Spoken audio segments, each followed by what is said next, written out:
Hello, everybody. I'm Jess, and welcome to my special mission. For my mission, I chose to do a film review, so I just want to let you know upfront that there are likely to be spoilers ahead, so keep that in mind if you're interested in watching this film. So I chose the film Forbidden Ground, which is also known as Battleground in some countries. It is an Australian action drama which follows the fictitious story of a British soldier who was serving in World War I along the Western Front in 1916. It was released in 2013 and is written and directed by Johan Earl, who also happens to star as the main character of the film, Arthur Wilkins. To start this off, I will just give you a quick run-through of the plot. Arthur Wilkins, the main character, is a sergeant major who is ordered by his commander to complete a forward assault and commandeer a German trench. Wilkins and his men charge over the trenches and a scene of battle ensues. During the attempt to capture the German trench, Wilkins is stranded in no man's land after being knocked unconscious from repeated explosions. When he comes to, he finds Private O'Leary, who is experiencing shell shock, and his best friend, Captain Rich, who is severely injured. The trio must survive the night in no man's land and find their way back to the English trenches before the next bombardment begins at 9 a.m. There is also a side plot of the film taking place on the home front, wherein Wilkins' wife, Grace, discovers that she is pregnant with another man's child and attempts to have an abortion performed. Diving into my personal interpretation of this film, upon watching it, I thought that the primary purpose was for it to be entertaining, which it unfortunately fails at. The plot is quite underdeveloped. Every scene is so choppy and fast-paced that someone watching cannot feel any real emotional impact from it. The portrayal of the characters is so surface level to the point that they seem meaningless.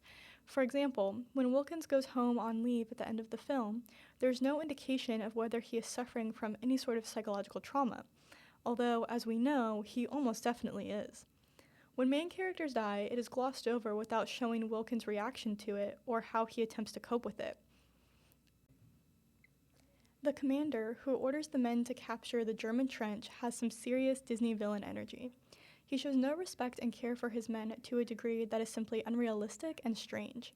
In one scene, O'Leary starts running back to the English trench to get medical help for Rich, and the commander throws a fit and dramatically demands that he be shot down because he is messing up the plan. The entirety of his character feels very inappropriate for a war film. In general, Forbidden Ground provides an extremely shallow view of the war. Firstly, this film mainly emphasized the heroic actions of World War I soldiers. Wilkins wants to save Rich because they are close friends who go way back, but on top of that, he indicates several times that Rich deserves to be saved above other dying soldiers because he is more of a hero. Secondly, it is painstakingly obvious that the Germans are the enemy in this film. The German soldiers are portrayed as nasty and villainous. They are overtly more aggressive and cruel than the English soldiers. One in particular is seen throughout the film as plotting to take the trio down. He consistently watches no man's land and listens for any sound they make, ready to fire the machine gun. When he does find them and attempt to kill Wilkins, it is seen as a triumph when Wilkins is able to defeat him. This is perhaps more of a personal gripe, but the portrayal of the abortion side plot really irritated me. There was absolutely no nuance to this storyline at all. After Grace's doctor refuses to give her an abortion, she desperately pleads with the assistant to help her out. Eve, the assistant, tells her multiple times that it is very dangerous and that she has no training in performing these, she has only seen them done. Yet, she still agrees to perform one on her. The whole thing is just handled very badly. Grace is overcome with despair about breaking Arthur's heart if he were to come home and find out. There is no moment where she considers herself and her own feelings. We don't get to see why she had sex with another man in the first place. This side plot contains nothing deeper than the illusion and expectation of feminine loyalty and the willingness to die rather than disappoint a man, and even that is barely interpretable from the acting. Overall, in terms of morals or messages, I believe there was nothing of significance to be interpreted from this film, and it was almost impossible to engage with emotionally. Turning to the filmmaking aspect, the acting was okay for the most part, besides the commander and the evil German soldier. I think the actors did the best with what they had. The problem lies mostly in the script and plot, and these issues may be due to the fact that the budget was only $69 million.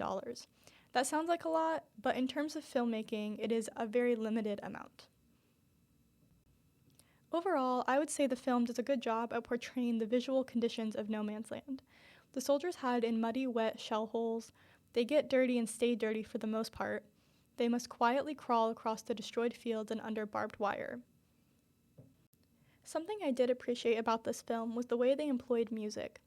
There was very little music used in the film, the filmmakers choosing instead to emphasize silence and real-time sounds of soldiers in pain, soldiers moving, or soldiers just breathing.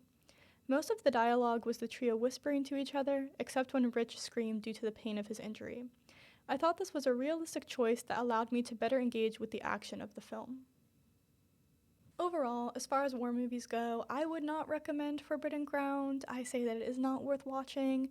I think there are several other war films out there that do a much better job of portraying the actual pain and suffering that people went through with better acting, better stylistic choices, and with an actual sense of meaning behind it. I wanted to like this film, and I was really hoping that I would, but I just didn't. But thank you so much for listening to my special mission, and I sincerely hope that none of you ever choose to watch this movie.